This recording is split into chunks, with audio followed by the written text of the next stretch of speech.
Evidence witness తీసుకొని వచ్చి మాట్లాడమను. అంటే మొన్న ఒక వీడియో వైరల్ అయింది కదా, ఒక అమ్మాయి మీరు రేజ్ అవుతున్నారు, ఫైర్ అవుతున్నారు అంటే ఆ వే ఆఫ్ డ్రెస్సింగ్ కూడా చూసి కూడా వాళ్ళు అలా పెట్టిండొచ్చు కదా. వే ఆఫ్ డ్రెస్సింగ్ ఏంటి? ఒంటి నుండి పైనుంచి కిందకి బట్టలు వేసుకోవడం తప్ప, నా కలర్ నేను చూస్ చేసుకోవడం తప్ప.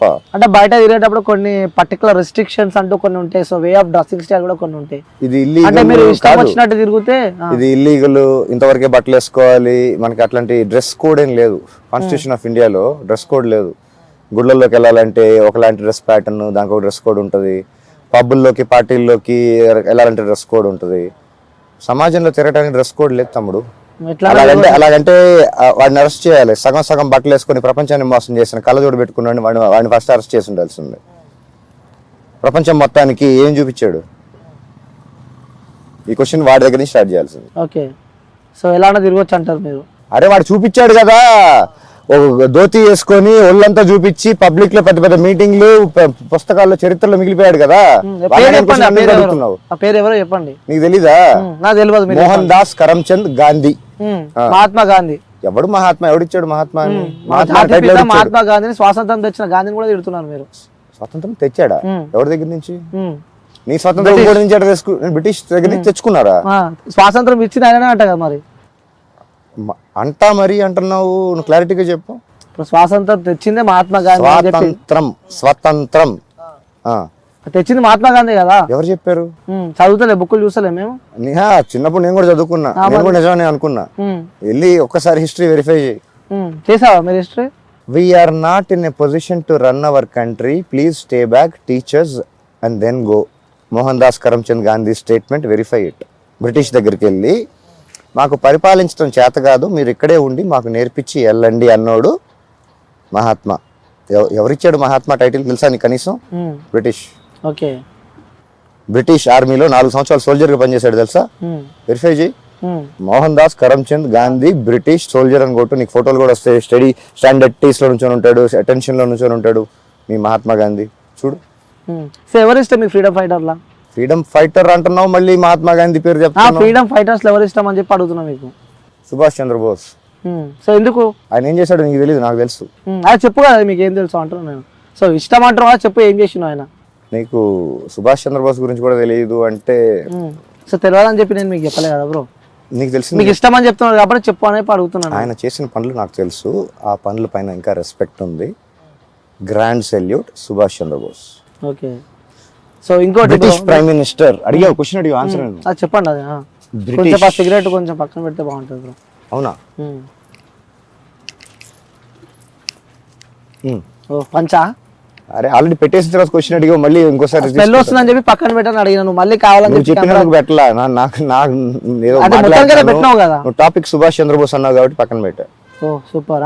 నీ గురించి కాదు, నీ ముక్కులో పగలుతుందని కాదు, సుభాష్ చంద్రబోస్ టాపిక్ కాబట్టి సిగరెట్ పక్కన పెట్టా. ఓకే చెప్పండి. British first prime minister, so called. నువ్వు చెప్పిన ఫ్రీడమ్ అయిపోయిన తర్వాత, అదే ఇండిపెండెన్స్ అయిపోయిన తర్వాత ఫస్ట్ టైం ప్రైమ్ మినిస్టర్ ఇండియాకి వచ్చాడు. కోల్కతాలో ఒక జర్నలిస్ట్ గెస్ట్ హౌస్లో ఒక చిన్న ప్రెస్ మీట్ జరుగుతుంది. ఆయన్ని జర్నలిస్ట్ ఫస్ట్ క్వశ్చన్ అడిగాడు. Okay, what made you to leave India అని అడిగాడు. ఆన్సర్ ఏమొచ్చి ఉంటుంది? మోహన్ దాస్ కరమ్చంద్ గాంధీ రాలా, మహాత్మా రాలా, సుభాష్ చంద్రబోస్ అన్నాడు. ఎవరు? British prime minister. On record ఉంది, వెరిఫై చేసుకో.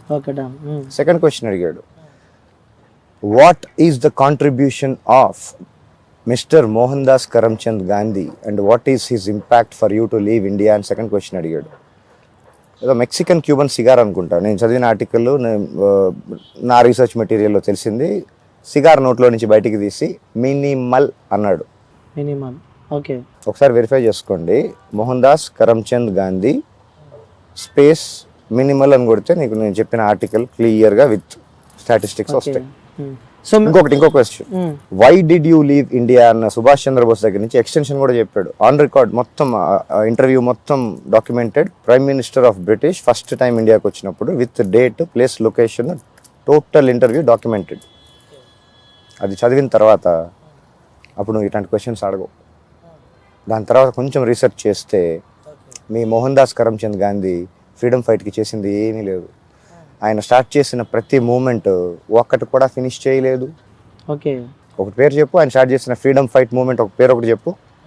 ఒకటి పర్లేదు, ఒకటి చెప్పు పేరు. ఉప్పు సత్యాగ్రహం, విదేశీ వస్త్ర బహిష్కరణ, చాలా చేసాడులే, ఒక్కటి కూడా ఫినిష్ చేయలే. వెరిఫై చేసి జాతిపిత అని చెప్పి ఎందుకు అంటారు మరి? అది ఎవరు ఇచ్చారు జాతిపిత అని? ఎవరిచ్చారు? సరే మీరు ఏం చేయలేదు అంటారు మరి, ఎట్లా వచ్చింది ఆ బిరుదు, ఎట్లా వచ్చింది జాతిపిత అని చెప్పి? అప్పుడు ఇంకొక స్టేట్మెంట్ వెరిఫై చేయాలి. Do you know mister Mohan Das Karamchand Gandhi how much Congress spent to make you look poor అని కాంగ్రెస్ నుంచి official spokes person statement on, మీకు ఇంటర్నెట్ లో దొరుకుతుంది. ఓకే.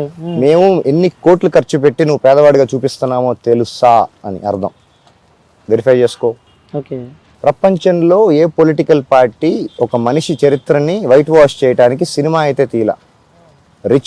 రిచర్డ్ అటెన్బరో గాంధీ అని ఒక సినిమా, ఈ రోజుల్లో నువ్వు క్యాలిక్యులేట్ చేస్తే 2000 కోట్లు బడ్జెట్ మినిమం. బాహుబలి కంటే పెద్ద సినిమా అది.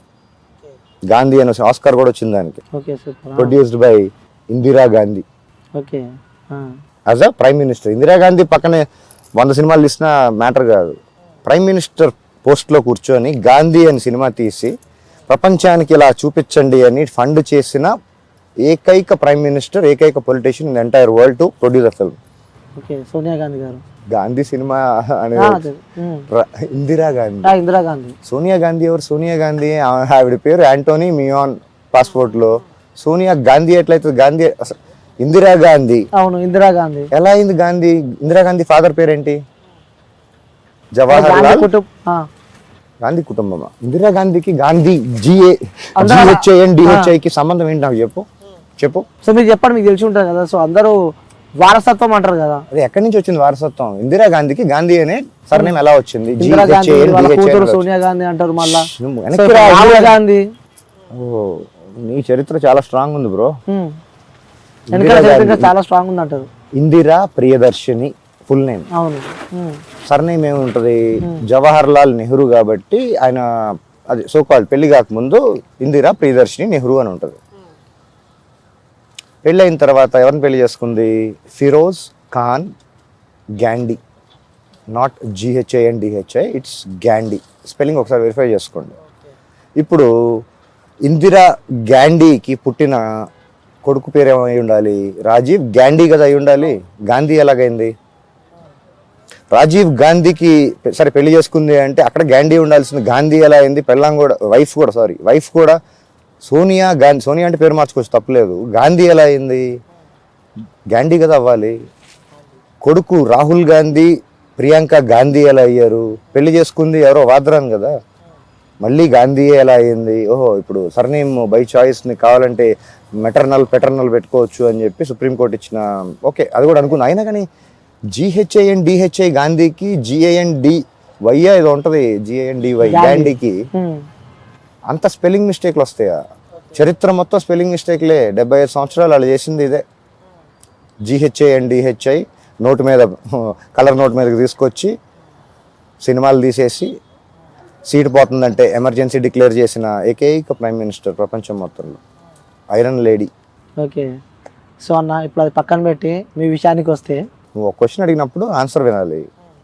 ఇప్పుడు మళ్ళీ ఇంకో నెక్స్ట్ క్వశ్చన్ అడిగినప్పుడు కూడా పూర్తిగా ఆన్సర్ విను. నీకు నచ్చిన ఆన్సర్ వరకు వినాలి అనుకుంటే ఒక పని చేయి, క్వశ్చన్ నువ్వు చెప్పు, ఆన్సర్ నువ్వే చెప్పేస్తా యాజ్ ఇట్ ఈస్గా.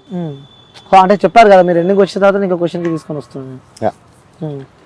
సో ఇంకోటి అన్న, మీ హెయిర్ స్టైల్ ఏంది? అది అంటే హెయిర్ స్టైల్ కొంచెం డిఫరెంట్గా ఉంది కదా. జుట్టు కట్ చేసుకోకపోతే ఎవరికైనా పెరుగుతుంది. దీనికి ఎరువులు వేసేం పెంచలా, జస్ట్ సెలూన్కి వెళ్ళి కట్ చేయలేదు అంతే. సో ఎందుకు వే ఆఫ్ స్టైల్ అదే మీ బియర్డ్ కానీ? So looking like so good అన్నమాట. నా జుట్టు, నా గడ్డం, నా బట్టలు, నా చాయిస్. కాన్స్టిట్యూషన్ ఆఫ్ ఇండియాలో రైట్ టు డ్రెస్సింగ్ అని ఉంది. రైట్ టు స్పీచ్ లాగా రైట్ టు డ్రెస్ కూడా ఉంది. ఎవరి ఇష్టం వచ్చిన వాళ్ళు బట్టలు వేసుకోవచ్చు అని. దాని మీద కూడా పెద్ద కాంట్రవర్సీలు జరుగుతూ ఉంటాయి. నా బట్టలు అంత కాంట్రవర్సీ ఏం కాదు, పైనుంచి కింద దాకా వేసుకున్నా. ఏం బట్టలే మరి అర్ధనగ్నంగా కొంతమంది లాగైతే నేను చేయలే. ఇంకోటి అన్న, మేము చూసాము ఇక్కడ నువ్వు నియర్ బై కూడా వ్యభిచారం అంటూ సంథింగ్ ఐదో తమ్నైల్స్ కూడా మేము చూసాము. అది నిజమే అంటారా మీరు? ఆ తమ్నైల్ వేసిన వాళ్ళని ఫస్ట్ ఎందుకు అదే వ్యాపారం చేస్తున్నారు అని చెప్పి కూడా క్వశ్చన్ మార్క్ నడుస్తుంది మరి బయట. అదే ఆ తమ్నైల్ వేసిన వాళ్ళని ఆ తమ్నైల్ ఎలా వేసావు, దాని రీసెర్చ్ ఏంటి, దాని మెటీరియల్ సబ్మిట్ చేయమనండి. ఆ స్టేట్మెంట్కి, ఆ ఎలిగేషన్కి విట్నెస్ ఎవిడెన్స్ తీసుకుని రమ్మనండి. అప్పుడు ఏమనండి. నోటుకొచ్చిందల్లా మాట్లాడి చేతిలో కీబోర్డ్ ఉంటే కీబోర్డ్ వారియర్స్, చేతిలో ఫోన్ ఉంటే యూట్యూబర్స్, వాళ్ళ విచక్షణకి, వాళ్ళ జ్ఞానానికి, వాళ్ళ సంస్కారానికి నా నమస్కారం. అంతకంటే ఏం లేదు. సో గతంలో కూడా మీరు ఒక మంచి కోటీశ్వరుడు అని చెప్పి నేనైతే విన్నా. కొన్ని కంపెనీలకి కూడా మీరు స్టార్టప్ కంపెనీస్లో కూడా మీరు ఒక డైరెక్టర్లా పనిచేసినారంట. సో దాని తర్వాత సడన్గా మీ లైఫ్లో ఏం జరిగిందనంటే ఇక్కడ వచ్చి కూర్చోవడానికి కారణం ఏం జరిగింది అసలు మీ లైఫ్? That's entirely personal. నా పర్సనల్ లైఫ్లో నేను చాలా పనులు చేశా, కొన్ని స్టార్టప్స్ పెట్టా, కొన్ని రకాల ఉద్యోగాలు చేశా, కొన్ని బిజినెస్లు ఏవో చేశా. అవన్నీ నా పర్సనల్ లైఫ్ కదా, ఎవరు చేయరు. సో తెలుసుకోవాలని ఉంటుంది కదా నా. సో అన్నీ చేసినా మీరు ఇప్పుడు ఇక్కడికి వచ్చి నాకే ఇంట్రెస్ట్ లేదు నా పాస్ట్ గురించి, నేనే దాన్ని వదిలేశాను. నా పాస్ట్ గురించి ఎవరికైనా ఏం ఉపయోగం ఉంటుంది? అంటే లవ్ ఫెయిలియరా? కాదు, మా తాతలు నేతులు తాగారు, మా మూతులు వాసన చూడండి అని చిన్నప్పుడు చదువుకున్న సామెత. నేను బ్లాక్ డాగ్ తాగితే ఏంటి, యాంటిక్విటీ తాగితే ఏంటి, అబ్సల్యూట్ మ్యాండ్రిన్ వోడ్కా తాగితే ఏంటి, నీకేంటి? జనాలకు ఎందుకు పర్సనల్ లైఫ్? ఎవరు తాగరా? ప్రపంచంలో మ్యానుఫ్యాక్చర్ ఎక్కడ చేయట్లేదా? ఎవరు? ఇప్పుడు ఆపరేషన్ లేకుండానే మోకాళ్లకు ప్లాస్మా ట్రీట్మెంట్, మీ ఆర్థోపెడిక్ సమస్యలన్నిటికీ రోబోటిక్ టెక్నాలజీ ద్వారా తక్కువ ఖర్చుతో శాశ్వత పరిష్కారం, ఫ్రీ కన్సల్టేషన్, ప్రతి ట్రీట్మెంట్ పై 20% డిస్కౌంట్. ఈ ఆఫర్ కొద్ది రోజులు మాత్రమే, త్వరపడండి. V9 hospitals 9281465842.